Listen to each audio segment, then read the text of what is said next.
올해 엄청난 비를 뿌린 장마로 인해 농지 침수와 가축 폐사, 과수농가 피해까지 잇따르면서 식탁 물가를 청정부지로 올리고 있다고 합니다. 그래서 오늘은 장마로 인한 물가 상승에 대해 알아보도록 하겠습니다. 오늘도 K웨더 반기성 센터장 나왔습니다. 안녕하십니까? 네, 안녕하세요.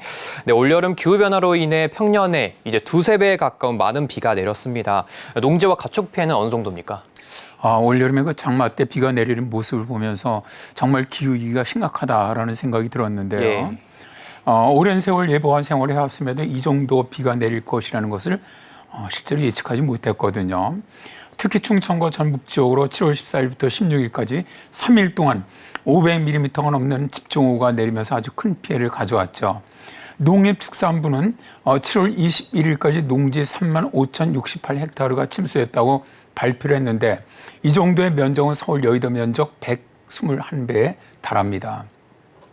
또 집중호우로 가축이 약 69만 3천 마리가 폐사한 것으로 잠정 집계되었고요.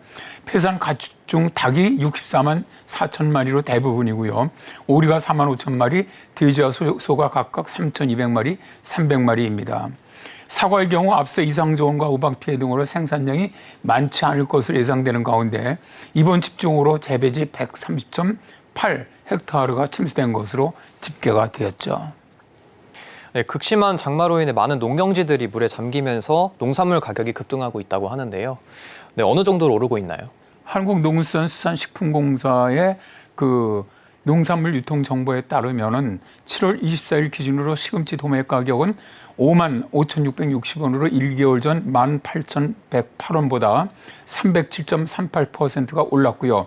적상추도 같은 달 기준 83,520원을 기록을 하면서 전월 대비 446.63%나 가격이 올랐습니다. 또 오이는 100개들이가 4740원에서 141,250원으로 346.71%가 오르면서 채소로 가격은 전달 대비 3배에서 4배 이상 올랐는데요. 도매시장뿐만 아니라 대형마트 소매 가격도 오르고 있습니다. 지난달 24일 한 대형마트에서는 적상추는 3,980원으로 일주일 전보다 14.4%가 올랐고 깻잎은 1,780원에서 1,980원으로 11.2%가 상승을 했고요. 로메인 상추도 11.2%가 오른 2,980원에 판매가 되고 있습니다. 오이는 전주에 비해서 195.7%가 상승을 했는데요. 이외에도 애호박 도매 가격은 20개에 36,420원으로 일주일 만에 143.8%가 올랐고 시금치 도매 가격은 4kg에 55,660원으로 일주일 만에 22%가 올랐고요. 한 달 전과 비교해 보면 207.4%가 오른 겁니다. 얼갈이 배치 도매 가격은 4kg에 17,620원으로 일주일 새 76.5%가 올랐고요. 미나리 도매 가격도 7.5kg에 52,400원으로 49.0%가 상승을 했죠. 채소의 상승률에 비해서는 낮은 편이지만 수박 한 통이 18,216원에서 28,800원으로 과일 가격도 오르고 있습니다.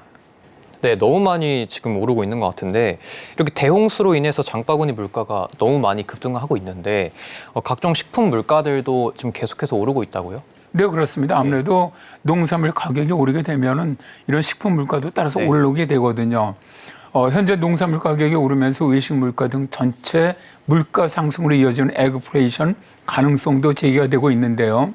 2월의 외식 물가 상승률은 6.3%로 전체 소비자 물가 상승률이 2.7%를 크게 웃돌고 있습니다. 따라서 정부는 농산물 가격 상승이 계속된다면 단기 조치를 위해서 관련 수입물을 갖다 늘리거나 할인 행사를 유도하는 등 수급 관리에 집중한다는 방침을 세웠습니다. 또 채소만 아니라 유제품 가격도 상승을 하고 있는데요. 낙농가격과 사료값과 인건비 상승을 이유로 가격 인상이 불가피하다라고 주장하고 있기 때문이죠. 근데 문제는 채소만이 아니라 낙과 피해가 매우 큰 과일 가격이 급등할 것으로 보인다는 건데요. 통계청에 따르면 올해 보리 생산량은 97,794톤으로 1년 전보다 1.1% 줄었고요. 양파 생산도 전년보다 1.9% 감소했다고 합니다. 수파일니뇨가 발생할 가능성이 높아지는 가운데 세계 식량 생산이 줄어들 것으로 보이고 여기에 전쟁 중에도 우크라이나 곡물 수출을 가능케 했던 흑해 곡물 수출 협정까지 종료되면서 곡물 가격 인상 우려도 다시 커지고 있는데요. 지난달 홍수로 인도가 그 대홍수로 인해서 경작지가 큰 피해를 입으면서 백미, 그러니까 쌀 수출을 금지를 했고요. 올여름 유럽을 강타한 폭염으로 농산물 생산에 큰 피해를 본 스페인은 정제 올리브유 가격을 전년 대비 8% 넘게 올렸는데 전문가들은 우크라이나산 해바라기 유에 이어서 식용오일 대란으로 이어질 가능성도 있다라고 보고 있습니다. 여기에 인도와 브라질의 가뭄으로 인해서 사탕수 생산이 줄어들면서 설탕 가격이 오르고 있는 것도 부담스럽죠.